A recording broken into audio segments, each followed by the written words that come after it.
শুক্রবার দিন এখনো ঘুমাইতাছে। ওই একটু সকাল সকাল মজার মজার ব্রেকফাস্ট করবো, একটু খামো না। হ্যাঁ ঘুমাই, মহিলাকে যে এত শান্তি লাগে জীবনে। এই কি উঠবা না, এখনো ঘুমাইতাছো?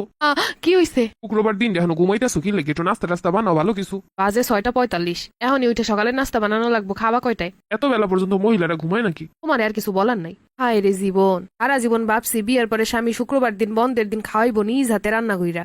এরমের একখান প্রোডাক্ট ঘরে থাকলে সেই দিন ডেই যাবো মাটি হইয়া। সকাল থেকে মনে হইব জাহান নামের আগুনে জ্বলতাছি। আমি তো হইলাম একখান আজব রোবট। এটা চার্জেও চালান লাগে না, তেলেও লাগে না, মোবিলও লাগে না, পেট্রোলও লাগে না, খালি উষ্টা মারা। কিসের মতো কথা!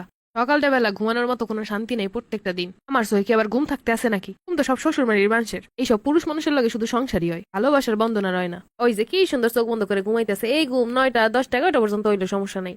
আসলে আমার মনে হয় মহিলাকে চোখই থার দরকার নাই। না কষ্ট পাই চোখ দিয়ে পানি পড়বো, না এগো বহুরূপী রূপগুলা দেহন লাগবো, না ঘুমান লাগবো, না চাই থাউন লাগবো। মহিলাকে চোহেরই দরকার ছিল না, হুদাই দিয়ে দিছে। না পারি ঘুমাইতে, না পারি কানতে, না পারি দুনিয়াটা চোখ খুলে দেখতে, খালি কাজ আর কাজ। এরপরে মুখ বন্ধ করে কাজ করলেই বালা। তার ভিতর যদি বিন্দু পরিমাণ কোনো জায়গায় একটু ত্রুটি থাকে, তাতে শ্বশুর বাড়ির অন্য কারো কিছু কওয়া লাগে না, এইরকম এক থাকলেই হয়। আমি হইলো ঘরের শত্রু বিভীষণ। এরম যদি করে স্বামীরা, ওর কষ্ট দুঃখ কিছু বোঝে না, খালি বোঝে নিজের কামড়ু, নিজের স্বার্থটু। আর যাই হোক, কোনোদিন ভালো স্বামী হইতে পারবে না। কান্দু মনে করো না, হাতে কি হয়েছে, ফ্যামিলির সবাই তো অনেক ভালো জানে। ওর মনের মতো না হইতে পারলে জীবনে জান্নাতে যাইতে পারবে না, যতই যা করো না কেন। বউরে সারাদিন খাটাইবো কামলার মতো, বউর লগে ভালো ব্যবহার করবো না, বোর মনের মতো হইব না, আবার হেই যাইবো নাকি বোর সুপারিশে। কসু যাবা কসু। আমি নাইলে এই দুনিয়ায় কয়টা বছরই জ্বললাম, তোমার জ্বলা লাগবে সারা জীবনে, এইটা মাথায় রেখো। ভালো পুরুষরা সবসময় বোরে ডান হাত মনে করে। ওই যে মোবাইল রাখতেছে, ছুটির দিনটা সারাটা দিন আমার দিয়ে এটা সেটা করে খাটাইবো, আর হ্যাঁ ওইরকম সারাটা দিন মোবাইল টিপো, নাহলে নিজে নিজে ঘুরতে যাইবো। কইবো কি বাইরে একটু কাজ আছে আইতাছি। বিশ্বাস করেন ভাই, কিছু না, যায় বন্ধুগুলোকে ঘুরতে। এগর বউরে নাকি আবার এগরে সুম্মা দিব। এইগুলো বেড়ারা জীবনেও মনের আবেগ বুঝবো না, এরা বউরে রোবট মনে করে।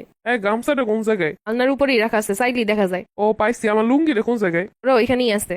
ওই পাই না, একটু দিয়ে যাও। এটাও নিয়ে মোহের সামনে দেওয়ান লাগে সবসময়। এই সকালে নাস্তা খাবো না, একটা বন্ধু ফোন দিছে, একটু যাবো। আমি 6টা থেকে খাবার বানাইতেছি কি লেগে তাইলে? আরে বন্ধু ফোন দিছে, বুঝোই তো, তুমি খেয়ে ফেলো, আমি যাইতাছি ওর লগে একসঙ্গে নাস্তা করো।